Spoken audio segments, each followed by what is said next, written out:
Hello दोस्तों, मैं नितेश राठौर। दोस्तों, आज अपन जो बात करेंगे reaction of metal with acids. जो अम्लों की धातुओं के साथ कैसे विक्रिया होती है उसके अपन 1 by 1 डिटेल से उसके बारे में पढ़ेंगे कि कैसे उनकी रिएक्शन होती है, कैसे उनकी विक्रियाएं होती हैं। जो मेटल है, जो धातु है, वो एसिड के साथ रिएक्ट करते हैं तो वो साल्ट बनाते हैं और हाइड्रोजन गैस रिलीज करते हैं।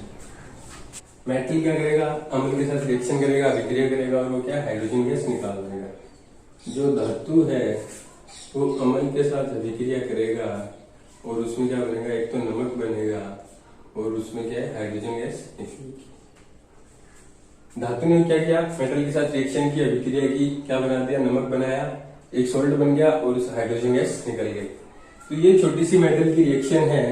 मेटल की छोटी, ये जो मैंने आपको 3-4 मेटल की रिएक्शन पहले अपन ने क्या ऑक्सीजन के साथ पढ़ा था, उसके बाद हमने क्या किया? पानी के साथ रिएक्शन देखी थी। उसके बाद अपन सोल्ट के साथ उसकी रिएक्शन कैसे होती है उसकी बात कर रहे हैं। तो सोल्ट के साथ जो एसिड के साथ जो रिएक्शन होगी उसमें क्या बनेगा? सोल्ट बनेगा और हाइड्रोजन गैस रिलीज होगी। ये जो एसिड होता है ना, ये एसिड डाइल्यूट होता है। एसिड क्या होता है? डाइल्यूट होता है। मतलब ये नहीं कि सॉलिड एसिड है। डाइल्यूट मतलब वो क्या है? लिक्विड फॉर्म में होता है। लिक्विड फॉर्म में एसिड होता है, उसके साथ जैसे ही क्या करेंगे? मेटल रिएक्ट करेंगे, सॉल्ट बना देंगे, हाइड्रोजन गैस रिलीज हो जाएगी। अपन इसकी क्या देखते हैं अभी रिएक्शन। इसमें क्या है? इसके एग्जांपल्स आप बुक में से देख लेना। इसमें क्या है कि HNO3 नाइट्रिक एसिड जो होता है,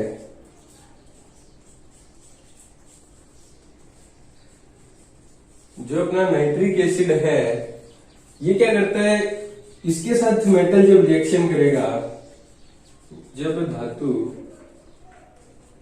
HNO3 के साथ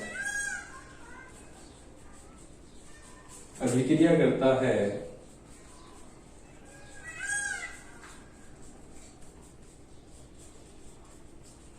तो H2 गैस नहीं निकलती। मतलब क्या हुआ? जो ये नाइट्रिक एसिड जो है ये थोड़ा स्ट्रॉन्ग एसिड है, तो इसमें क्या है? जब ये धातु के साथ रिएक्ट करेगा तो इसमें हाइड्रोजन गैस रिलीज नहीं होती, इसमें हाइड्रोजन गैस नहीं निकलती है। ये क्या है? जो HNO3 है ना, ये HNO3 क्या स्ट्रॉन्ग ऑक्सीडाइजिंग एजेंट है।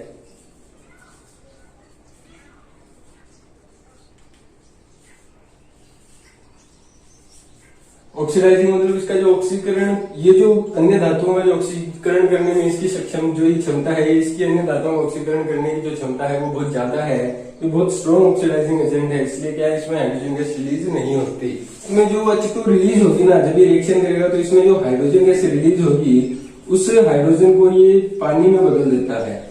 उस हाइड्रोजन को वापस ऑक्सीडाइज करेगा HNO3। इसमें क्या O3 है, जो ये O3 होता है ओजोन वाला, ये क्या बहुत ज्यादा रिएक्टिव होता है। तो इसमें क्या हाइड्रोजन को ये वापस फर्दर रिएक्ट करके हाइड्रोजन के साथ उसको पानी में बदल देता है, पानी बना देता है नाइट्रिक। ये देखा जो HNO3 है, HNO3 क्या है? स्ट्रॉन्ग ऑक्सीडाइजिंग एजेंट है।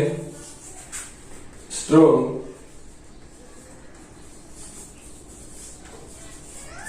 ये स्ट्रॉन्ग ऑक्सीडाइजिंग एजेंट है। दूसरी वस्तुओं का, जो दूसरे धातु है उनका ऑक्सीकरण बहुत जल्दी कर देता है। तो जो जब धातु के साथ HNO3 की रिएक्शन होगी तो उसमें क्या बनेगा? एक तो साल्ट बनेगा और एक हाइड्रोजन गैस बनेगी। जो ये हाइड्रोजन गैस बनेगी, इसके साथ ही ये HNO3 स्ट्रॉन्ग ऑक्सीडाइजिंग एजेंट जो है ये फर्दर रिएक्ट करेगा और इसमें क्या एक पानी बना देगा। और ये खुद है, ये नाइट्रोजन के कोई भी एक ऑक्साइड बना देगा, नाइट्रोजन ऑक्साइड। ये NO2 बना सकता है, N2O बना सकता है या फिर NO बना सकता है। क्या करेगा? हाइड्रोजन के साथ ये स्ट्रॉन्ग ऑक्सीडाइजिंग एजेंट है, इसलिए क्या करते हैं? हाइड्रोजन जो रिलीज होगी उस हाइड्रोजन के साथ फर्दर रिएक्ट होगा और क्या बनाएगा? एक तो पानी बना देगा और खुद क्या है? नाइट्रोजन का कोई एक ऑक्साइड बना देगा, NO2, N2O या फिर NO, कोई भी एक ऑक्साइड बन जाता है। इसमें क्या होगा? देखो, एक HO यहां से आ गया, एक हाइड्रोजन यहां से। हाइड्रोजन तो 2 पड़े ही हैं, एक हाइड्रोजन क्या, इसमें क्या हुआ? जैसे ही हाइड्रोजन के साथ, मतलब ये जो H2 के साथ रिएक्शन करेगा तो इसमें क्या ऑक्सीजन के 2 परमाणु इसके पास हैं। तो यहां से वाटर के मॉलिक्यूल कितने आएंगे? हमें एक ऑक्सीजन चाहिए, हमने एक ऑक्सीजन ये ले लिया और एक H और एक O2, ये जो दो मोल क्या बनाता है? 2 मोल बनाता है पानी। क्या देखो, 2 H2 अपने पास 3 है हाइड्रोजन, H2 हमें दो चाहिए, H2 चाहिए, एक यहाँ से वो चाहिए, तो दो नहीं बनते, इसमें एक ही है, वो H2O जो है पानी का एक ही मोल बनता है, पानी बन गया और क्या हुआ, नाइट्रोजन के कोई भी एक ऑक्साइड बन जाता है। तो धातुएं हैं, एक तो मैग्नीशियम और एक मैंगनीज, ये दोनों जो धातु हैं, एक तो Mg और एक Mn, ये दोनों धातु क्या करती हैं, अगर बहुत ज्यादा डाइल्यूट अगर एसिड है HNO3, मतलब बहुत ज्यादा लिक्विड फॉर्म में अगर HNO3 है, डाइल्यूट किया हुआ है हमने उसे, तो उसके साथ ही ये दोनों धातुएं रिएक्ट कर देती हैं और हाइड्रोजन गैस निकल जाती है। मतलब ज्यादा वेरी डाइल्यूट HNO3 है, अगर बहुत ज्यादा डाइल्यूट HNO3 है तो उसके साथ क्या करेंगे, ये दोनों अभिक्रिया कर जाएंगे और अभिक्रिया करने के बाद हाइड्रोजन गैस निकल जाती है। इसमें से क्या है, हाइड्रोजन गैस रिलीज हो जाएगी। मतलब क्या हुआ, HNO3 वैसे तो स्ट्रॉन्ग ऑक्सीडाइजिंग एजेंट है, इसमें जो रिएक्ट करता है उसमें हाइड्रोजन गैस निकलती है, उस हाइड्रोजन को ये फर्दर रिएक्ट करके पानी बना देता है और खुद की कोई नाइट्रोजन का कोई एक ऑक्साइड बना देता है। बट जो मैंगनीज और जो मैग्नीशियम है, वो दोनों धातुएं क्या है, अगर वेरी डाइल्यूट HNO3 है, नाइट्रिक एसिड वो डाइल्यूट है, तो उसके साथ अभिक्रिया करके वो क्या करते हैं, हाइड्रोजन गैस रिलीज करते हैं। जो रिएक्शन करते हैं जो मैग्नीशियम है, इसकी अपन बात करते हैं, जब ये रिएक्शन करता है HNO3 के साथ, तो इसमें रिएक्शन में क्या होता है कि जो इसमें जैसे ही रिएक्शन करेगा उसमें क्या है, हाइड्रोजन गैस बनेगी। तो हाइड्रोजन गैस की जो पानी में बबल्स बनते हैं, मतलब जो डाइल्यूट है, ये डाइल्यूट है मतलब उसमें कुछ पानी की मात्रा भी है, तो जैसे ही क्या हाइड्रोजन के बबल्स बनते हैं, जो इनकी बनने की जो रेट है, इनके जो बुलबुले बनने की जो दर है, वो मैग्नीशियम की सबसे ज्यादा होती है। Rate of formation of bubbles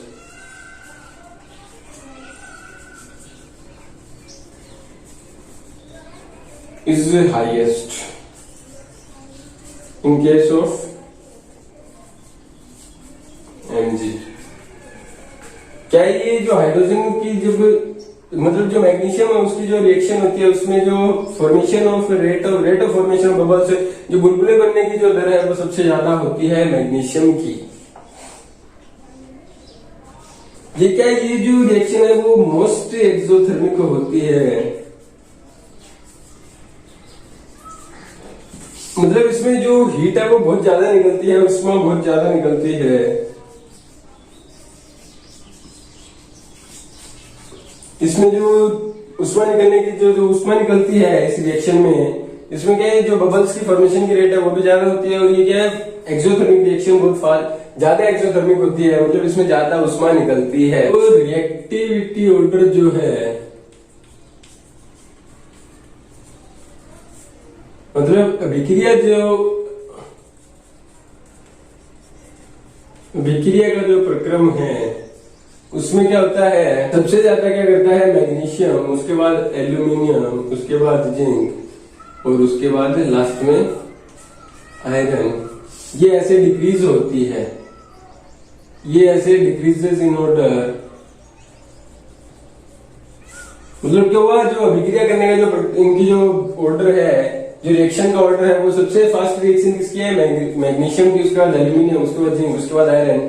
ये ऐसे ऐसे करते करते डिक्रीज हो जाती है। आपको ये चार याद रखने हैं कि इनका ऑर्डर ऐसे होता है। HNO3 के साथ रिएक्शन करने पे रिएक्शन का जो ऑर्डर है वो इस प्रकार से होता है। बात करें कॉपर की, जब कॉपर HNO3 के साथ रिएक्शन करता है तो इस रिएक्शन में नो बबल्स फॉर्म। इस रिएक्शन में जो बबल्स हैं,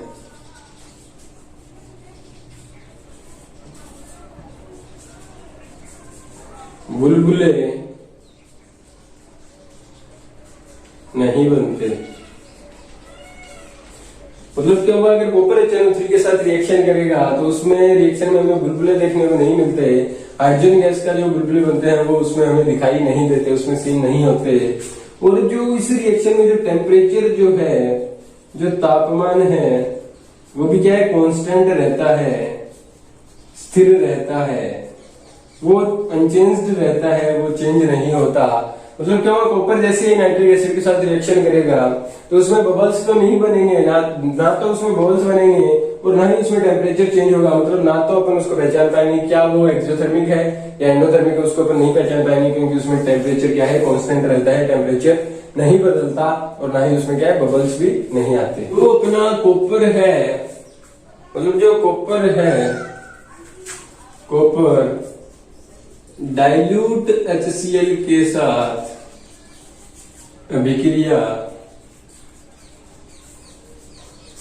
नहीं करता। आज कुछ टेक्निकल इश्यू के कारण अपन ये दूसरा बोर्ड यूज कर रहे हैं। कल से आपके जो वीडियोस आएंगे वापस अपन उसी फ्लो में करेंगे, उसी व्हाइट बोर्ड पे मार्कर के साथ मैं आपको पढ़ाऊंगा। आज आपको थोड़ा कॉम्प्रोमाइज करना पड़ेगा, सॉरी फॉर कन्वीनियंस। तो देखो अपना जो कॉपर है वो क्या डाइल्यूट HCl के साथ अभिक्रिया नहीं करता, do not react with dilute HCl। जो डाइल्यूट HCl है उसके साथ अपना कॉपर रिएक्शन नहीं करता है। आप क्या ये बुक में सारे 1 by 1 डिटेल लिख के दे रखे हैं। आप अगर NCERT को लाइन टू लाइन पढ़ो तो आपको जो ये वीडियो है ज्यादा अच्छे से समझ आएगा। जो मैं बता रहा हूँ आपको बहुत क्लियर हो जाएगा अगर आप NCERT लाइन टू लाइन पढ़ो।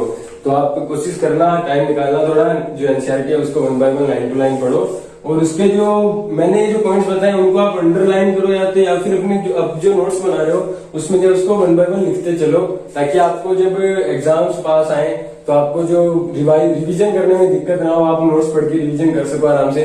नहीं तो क्या होगा, एग्जाम के पहले आप ऐसा तो नहीं हो पाएगा कि आप पूरी बुक एक साथ पढ़ लो। तो आप कोशिश करो कि नोट्स में नोट्स बनाते रहो पूरे, क्योंकि मैं आपको लिखवा रहा हूँ, सब कुछ बता भी रहा हूँ। तो आप मेरे साथ साथ लिखते चलोगे तो आपको लास्ट तक कोई दिक्कत नहीं आने वाली। आप बहुत अच्छा स्कोर करोगे एंड में एग्जाम के। जब आपका रिजल्ट आएगा तो आपका रिजल्ट कुछ अलग ही आएगा अगर आप जैसे मैं बता रहा हूँ वैसे चलते रहे तो। अब अपन बात करते हैं एक्वा रीजिया की।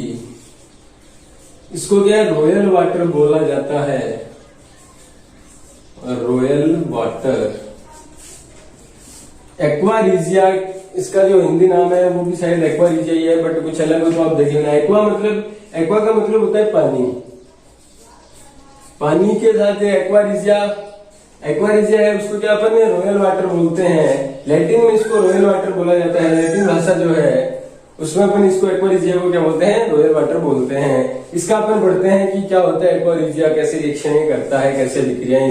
Concentrated HCl plus concentrated HNO3, मतलब हाइड्रोक्लोरिक अम्ल और जो नाइट्रिक अम्ल है, हाइड्रोक्लोरिक एसिड और नाइट्रिक एसिड है, उनका क्या है मिक्सचर होता है, प्रिपेयर किया जाता है इसको, प्रिपेयर्ड मिक्सचर।